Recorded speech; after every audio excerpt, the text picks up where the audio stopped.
Hello, dear students. Myself Joshi Disha, and I warmly welcome you on behalf of Sri Shivsha College of Commerce, Management, and Computer Education, and it is managed by Jain Citizens Education Society.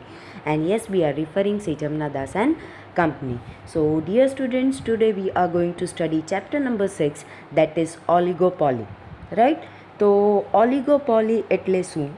તો English word છે ઓલિગોપોલી, બરાબર, કે જે generally monopoly of the few માટે use કરવામાં આવે છે, બરાબર. અને ઓલિગોપોલી વર્ડ છે એ બે ગ્રીક રૂટ્સમાંથી બનાવવામાં આવ્યો છે, જેમ કે ઓલિગોસ એટલે ફ્યુ અને પોલિયન એટલે ટુ સેલ, બરાબર.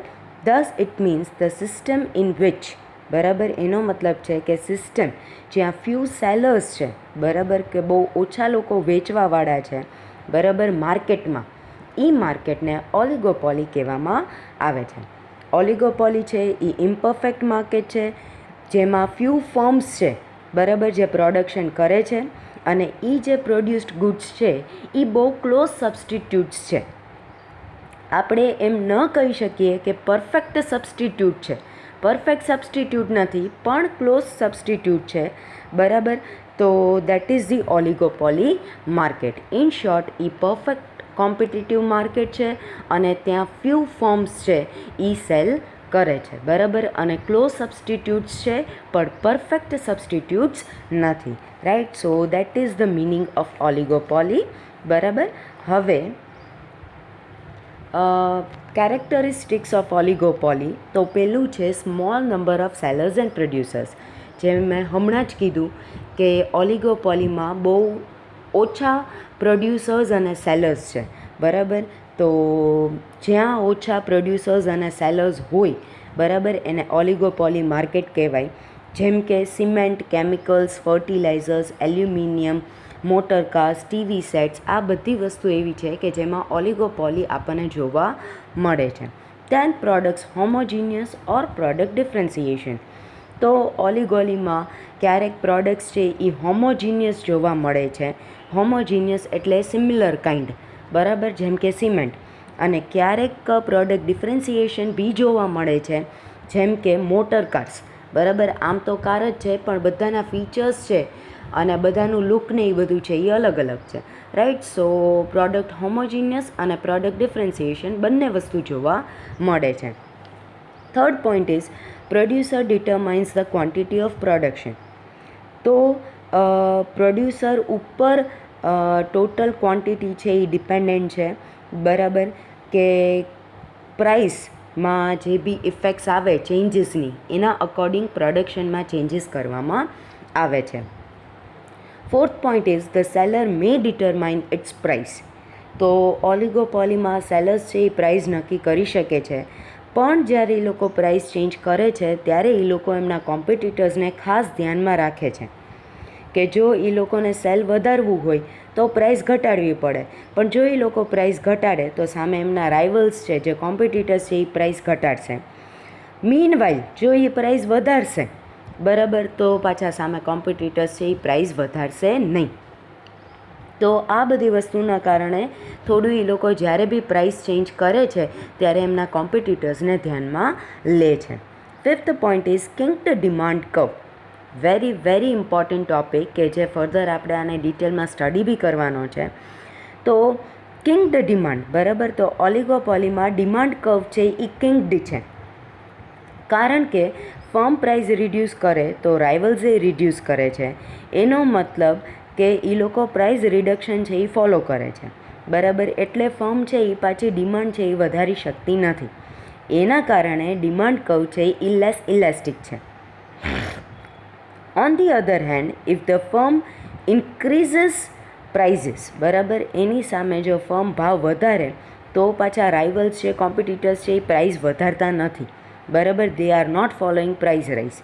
તો રાઇવલ શું કરે કે એ ઓપોર્ચ્યુનિટી છે, આપણા કોમ્પિટિટરનો ભાવ વધે, બરાબર, તો ઇન્ડિયન પીપલ છે એમ બી પ્રાઇસ સેન્સિટિવ છે, તો એ લોકો શું કરશે કે ભાવ વધી ગયો છે એનો પ્રોડક્ટ પરચેઝ ન કરે અને લેસર જેની પ્રાઇસ હોય એનું પ્રોડક્ટ પરચેસ કરે, એટલે પાછી ફર્મની ડિમાન્ડ છે એ ઘટી જાય. બરાબર. તો એના કારણે ડિમાન્ડ કર્વ છે એ પાછું વધારે ઇલાસ્ટિક થઈ જાય. તો આના કારણે કિંક છે એ એપિયર થાય છે in the demand curve, right. So that is kink the demand curve. Sixth point is interdependence. બરાબર. તો ફર્મ છે એ એકબીજા ઉપર ડિપેન્ડન્ટ છે. બરાબર. કે જ્યારે પણ એને પોતાની પ્રાઇઝિંગ કે પ્રોડક્શન પોલિસી ચેન્જ કરવી હોય, બરાબર, તો એ એના રાઇવલ્સને પૂરેપૂરું ધ્યાનમાં લે છે અને પછી જ એની પ્રાઇસ કે પ્રોડક્શન પોલિસી છે એ અકોર્ડિંગ ચેન્જ કરે છે. તો આપણે એવું કહી શકીએ કે ઇન્ડિપેન્ડન્ટલી ડિસિઝન નથી લઈ શકતું કે જ્યારે પણ એને કાંઈ બી ચેન્જીસ કરવા હોય તો એ એના કોમ્પિટિટર્સને ધ્યાનમાં લે છે. Then seventh point is firms having conflicting tendencies. તો ઓલિગોપોલીમાં બે ફર્મ છે એ ક્યારેય તે કહેવાય કે મ્યુચ્યુઅલી વર્ક નથી કરતી, but it is mutually conflicting trends on one hand. બરાબર. કે એક બાજુ એને પ્રોફિટ મેક્સિમાઇઝેશનનું બી છે, બરાબર, અને સામે બીજી વસ્તુમાં પાછું સેન્સ ઓફ એનિમિટી બી છે. બરાબર. એટલે એ લોકોનું કહેવાય કે ફર્મ્સ છે એનું ઓબ્વિયસલી કોમ્પિટિટર્સ હોય તો એનિમિટી તો રહેવાની જ, right. Then 8th point is non price competition is preferred. Non price competition શું કામ પ્રિફર કરવામાં આવે છે? કારણ કે જો તમે ભાવ ઘટાડો તો કોમ્પિટિટર્સ ઘટાડશે, પણ જો તમે ભાવ વધારશો તો કોમ્પિટિટર્સ નહીં વધારે. એટલે બે સિનારીઓ એવા ઊભા થાય છે કે જ્યાં તમારી ડિમાન્ડ છે એ ઘટવાની જ છે, તો તમને ખબર જ છે કે તમે આ કોઈ પણ સ્ટેપ લેશો તો તમારી ડિમાન્ડ ઘટશે, તો શું કામ એ વસ્તુ કરવી જ, right. So that is non price competition. કે પ્રાઇસ કોમ્પિટિશન રાખવી એના કરતાં ઇટ ઇઝ બેટર કે નોન પ્રાઇસ કોમ્પિટિશન છે એ ફોલો કરવી, right. So that is non price competition is preferred. 9th point is price determination in special way. બરાબર. તો ઓલિગોપોલીમાં પ્રાઇસ ડિટર્મિનેશન છે એ એક સ્પેશિયલ મેથડથી ઇમ્પ્લિમેન્ટ કરવામાં આવે છે. બરાબર. જેમ કે કોસ્ટ પ્લસ પ્રાઇઝિંગ આપણે યુઝ કરીએ, રાઈટ, કે જેમાં પ્રાઇઝની સાથે સાથે કોસ્ટ પણ એડ થઈ જતી હોય. બરાબર. તો એવી રીતના પ્રાઇઝિંગ ટૂંકમાં નક્કી કરવામાં આવે છે, એક સ્પેશિયલ વેથી ડિસાઇડ કરવામાં આવે છે. So these were the characteristics of oligopoly. Now we are going to study the most important topic, that is law of kinked demand curves. બરાબર. કિંક્ડ ડિમાન્ડ કર્વ છે એને આપણે સ્ટડી કરવાનું છે. તો ફર્સ્ટ ઓફ ઓલ મીનિંગ. બરાબર. તો કિંક્ડ demand curve એટલે શું? બરાબર. તો આ લો છે, બરાબર, એ કન્સિડર કરે છે પ્રોબેબલ રિએક્શન્સ, કે તમે ભાવ વધારો કે ઘટાડો, બરાબર, ત્યારે કેવા રિએક્શન્સ આવે છે. તો ઓલિગોપોલીમાં ઇન્ડિવિડ્યુઅલ ફર્મ છે એ એટલી બધી અનઇમ્પોર્ટન્ટ નથી, બરાબર, કે અધર ફર્મ્સ છે એ એને નિગ્લેક્ટ કરી શકે જ્યારે પણ એ ડિસિઝન્સ લેતી હોય રિગાર્ડિંગ પ્રાઇસ. બરાબર. તો price of an individual firm affects the decision of price of other firms, and these firms take their decision regarding price in response to other firms' decisions. કે જેમ હમણાં જ આપણે રિપીટેટિવલી વાત થઈ છે કે એક ઓર્ગેનાઇઝેશન ભાવ ઘટાડે, એક ફર્મ ભાવ ઘટાડે તો બધી ફર્મ છે એ ભાવ ઘટાડે છે, પણ એક ફર્મ જો ભાવ વધારે તો કોઈ બી બીજી ફર્મ છે એ ભાવ વધારતી નથી, રાઈટ. તો આ સિનેરિયો ઓલિગોપોલીમાં જોવામાં આવે છે, બરાબર, જેના કારણે ડિમાન્ડ કર્વમાં કિંક્ડ ઊભું થાય છે. એટલા માટે થઈને એને કિંક્ડ ડિમાન્ડ કર્વ કહેવામાં આવે છે, બરાબર. તો that is the meaning of kinked demand curve. તો ઓલિગોપોલીમાં ડિસિઝન્સ રિગાર્ડિંગ પ્રાઇસ રિડક્શન, બરાબર, is followed by other firms, બરાબર, અને પ્રાઇસ રાઇઝનો ડિસિઝન છે it is not at all followed by any other firm, બરાબર, જેના કારણે ડિમાન્ડ કર્વ છે ઇન્ડિવિડ્યુઅલ ફર્મની એ કિંક્ડ બની જાય છે, બરાબર. This fact is presented by the law of kinked demand curve, right. Now next topic is price rigidity, બરાબર. તો ઓલિગોપોલીમાં પ્રાઇસ છે એ સ્ટેબલ રહે છે અમુક ટાઈમ સુધી, બરાબર, એટલે આપણે એને પ્રાઇસ રિજિડિટી કહીએ છીએ. કે એ એક એવી કન્ડિશન છે, બરાબર, કે જ્યાં ડિમાન્ડ અને સપ્લાય ચેન્જ થાય છે તોય ફર્મની પ્રાઇસ છે એ ચેન્જ થતી નથી, બરાબર. ડિમાન્ડ અને સપ્લાયમાં નકર ચેન્જીસ આવે ને તો પ્રાઇસમાં ચેન્જીસ આવે જ, પણ અહીંયા એવો સિનારીઓ છે કે ડિમાન્ડ અને સપ્લાયમાં ચેન્જીસ આવે છે, still there is no change in price. તો એના કારણે આપણે એમ કહીએ છીએ કે પ્રાઇસ રિજિડિટી જોવા મળે છે, અને પ્રેક્ટિકલ વર્લ્ડમાં જનરલી જોવા મળે જ છે. બરાબર, કે ઘણા બધા ડ્યુરેબલ ગુડ્સ એવા છે કે જેનો આખા વર્ષ સુધી એકનો એક ભાવ છે એ રહેતો હોય છે, સ્ટેટિક પ્રાઇસ ફોલો થતી હોય છે. બરાબર, તો this is the example of price rigidity. બરાબર, અને એ કોમન ફેનોમેનન છે, રાઈટ. તો why do we find price rigidity in a firm under oligopoly? બરાબર, શું કામ પ્રાઇસ રિજિડિટી જોવા મળે છે ઓલિગોપોલીમાં? તો એના રીઝન્સ છે. બરાબર, તો પેલું છે કે પ્રાઇસ વોર છે એ મિનિંગલેસ છે. બરાબર, કે વધારશું તો બધા વધારશે, ઘટાડશું તો કોઈ નહીં ઘટાડે, એટલે આફ્ટર ઓલ આપણી ડિમાન્ડ છે એ તો એઝ ઇટ ઇઝ જ રહેવાની છે. બરાબર, ઉલટાનું રિડક્શન થશે પણ વધશે નહીં, તો પ્રાઇસ વોર કરવાનો કોઈ મતલબ નથી, એના કારણે રિજિડિટી છે. સેકન્ડ પ્રાઇઝિસ કે ભાઈ ફર્મ્સ છે એ સેટિસ્ફાઈડ છે એમની કરંટ પ્રાઇસથી.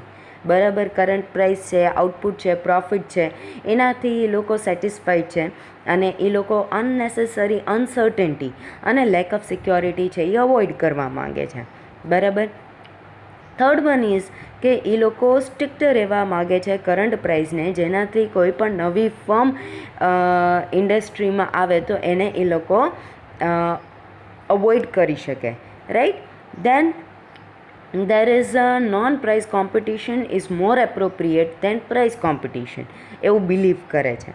બરાબર, પછી જે પ્રોફિટ અત્યારે મળે છે એને એ લોકોને ફોરગો નથી કરવો, કારણ કે એ લોકોએ સેલિંગ કોસ્ટમાં ઘણો બધો ખર્ચો કર્યો છે, તો હવે એ એટલીસ્ટ કવર તો કરવાનો ને, તો એના કારણે એ લોકોને અનનેસેસરી રિસ્ક લેવા નથી, right. And due to kinked the demand curve price rigidity is created. બરાબર, તો this all are the reasons કે જેના કારણે પ્રાઇસ રિજિડિટી છે એ કિંગ ધ ડિમાન્ડ કર્વમાં જોવા મળે છે. ઇન શોર્ટ, ઓલ ઓવર ઓલિગોપોલીમાં જોવા મળે છે, right. Now there are some એઝમ્પશન્સ.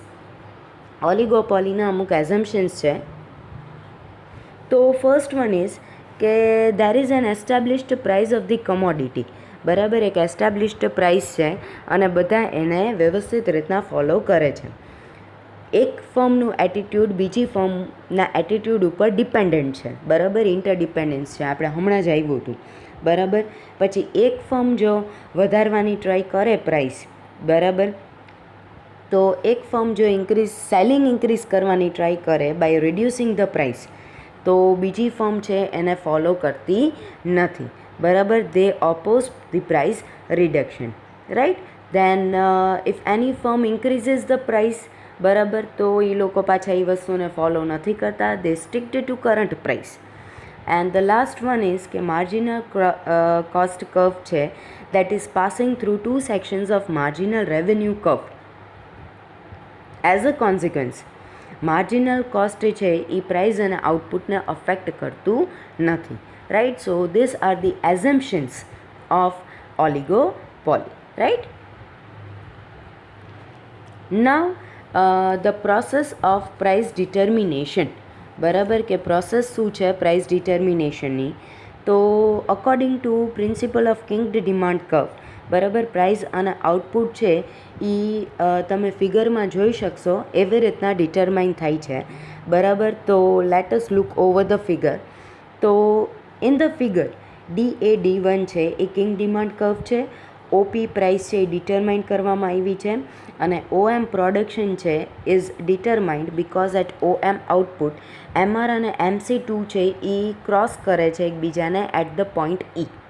બરાબર, જો ઇફ ધ પ્રાઇસ, બરાબર, ઇઝ ફિક્સ્ડ હાયર દેન એ કરતાં જો પ્રાઇસ વધારે હોય તો પ્રાઇસ છે એ ડિટરમાઇન્ડ હાયર દેન OP. બરાબર, તો ત્યાં પાછું સેલિંગમાં છે એ રિડક્શન આવી જશે. બરાબર, because the rivals of the firm will not follow the price rise. Price rise એ લોકો નહીં, પી કરતાં જો વધારે જાશું, બરાબર, પ્રાઇઝમાં, તો પાછા રાઇવલ્સ છે એ પ્રાઇઝને ફોલો કરવાના નથી. બરાબર, અને એના કારણે DA પોર્શન છે, બરાબર, is king demand curve is more elastic. બરાબર, ડીએ પોર્શન છે કિંક્ડ ડિમાન્ડ કર્વનો એ વધારે ઇલાસ્ટિક બની જાય છે.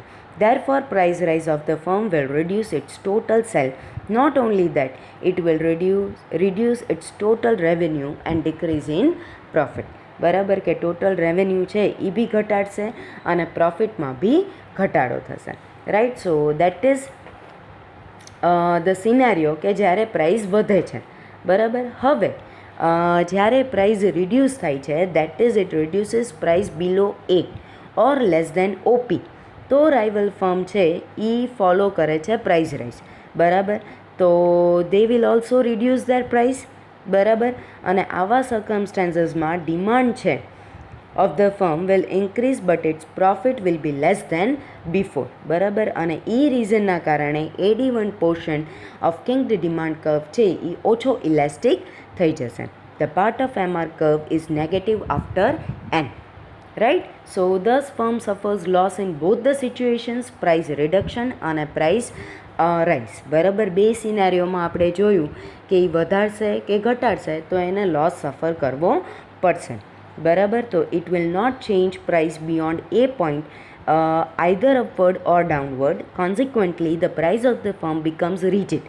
બરાબર. હવે એ વધારશે નહીં ને ઘટાડશે નહીં તો એના કારણે પ્રાઇસ રિડક્શન છે પ્રાઇસ છે એ પ્રાઇસ રિજિડિટીમાં કન્વર્ટ થઈ જાય છે. રાઈટ. સો એ પોઈન્ટ છે. બરાબર. There is a kink in a demand curve DAD1. બરાબર. અને એના કારણે marginal revenue curve or gap or discontinuity arises from R to N. The extent of the gap depends on elasticity of kinked demand curve. The more the elastic the left side part of demand curve from A and the less the elastic the right side part of demand curve from A. The gap between R and M in MR curve becomes wider and wider. બરાબર. તો આ રીઝન્સના કારણે we can say that there is kinked in demand curve. If the DAD1 becomes right angled, the gap between R and M will be the widest. બરાબર. તો હવે effects of changes in cost and demand on price rigidity કે હવે શું effects જોવા મળે છે. બરાબર. તો એ the changes in condition of cost. બરાબર. તો એ અને બી બે પોઈન્ટ આપેલા છે. તો changes in conditions of cost તો ઓલિગોપોલીમાં રાઈટ એનાલિસિસ કરીએ આપણે કિંક ડિમાન્ડ કર્વનું તો દેર is a change in cost up to certain limit. બરાબર. કે કોસ્ટમાં ચેન્જીસ છે પણ કરંટ પ્રાઇસમાં કોઈ એની ઇફેક્ટ જોવા મળતી નથી. Suppose if there is decrease in MC and MC1 comes into existence in place of MC2, it crosses MR curve at E1 in RM gap. As a result, price and output remains unchanged. બરાબર. કે suppose there is increase in marginal cost and MC3 બરાબર એક્ઝિસ્ટન્સમાં આવે in the place of MC2 તો it crosses MR curve at S in AR part અને as a result output will be equal to OC and price will be equal to CB. Thus production decreases more than before and price increases more than before. Thus it can be said that till MC curve crosses MR curve in RM gap, price rigidity continues, but if MC curve crosses MR curve in upper part, તો RM gap છે price increases. બરાબર. બીજી condition છે change in the condition of demand. તો demand of the firm ડિક્રીઝીસ તો price also ડિક્રીઝીસ. બરાબર. અને rival firms છે એ પ્રાઇસ રિડક્શન ફોલો કરે છે. આવા સર્કમસ્ટાન્સીસમાં MR કર્વનો ગેપ છે એ વાઇડર થાય છે. MC કર્વ છે એ MR કર્વને ક્રોસ કરે છે ઇન ધ ગેપ. એના કારણે પ્રાઇસ રિજિડિટી છે એ કન્ટિન્યુ રહે છે. When the demand of the firm increases, the firm prefers to increase the price. It is assumed that a rival firm will follow this more. Therefore, the upper portion of kinked demand curve becomes less elastic. The gap of MR curve becomes smaller. However, if MC curve crosses MR curve in the gap, price rigidity continues. બરાબર. તો that is the law of kinked demand curve. હવે limitations છે of price determination under the law of kinked demand curve.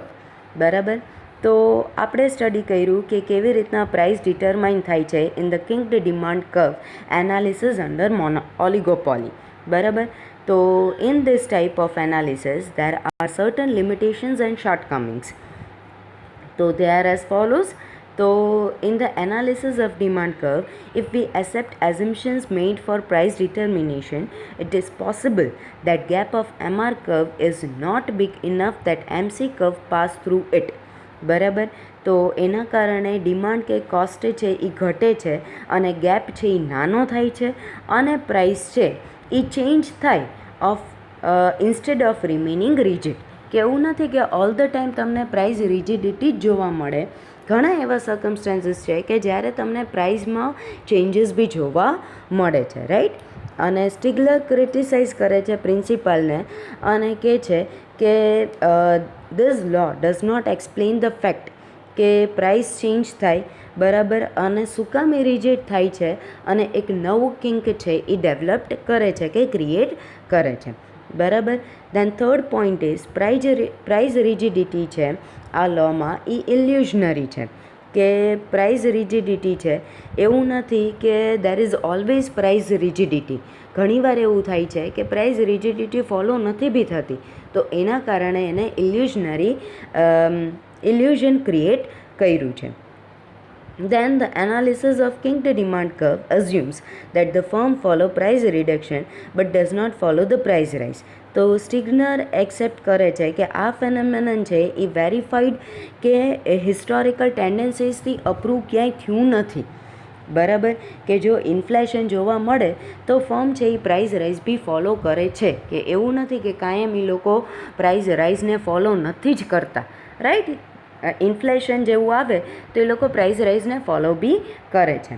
Then oligopolistic industries, if the members of the firms is either many or very few, it is possible that there may not be kinked, right, demand curve in such comes. Stigler આ view point બી એક કીધો છે કે આ kind of analysis છે એ થોડું limited છે, right. And the last one, that is the law of kinked demand curve does not apply in the circumstances of price leadership. કે જ્યાં પ્રાઇસ લીડરશિપ છે, કોલ્યુઝન છે કે કાર્ટેલ છે, તો એવા સર્કમસ્ટાન્સીસમાં કિંક્ડ ડિમાન્ડ કર્વ છે એ લો અપ્લાય થતો નથી, right. So no kink takes place in demand curve.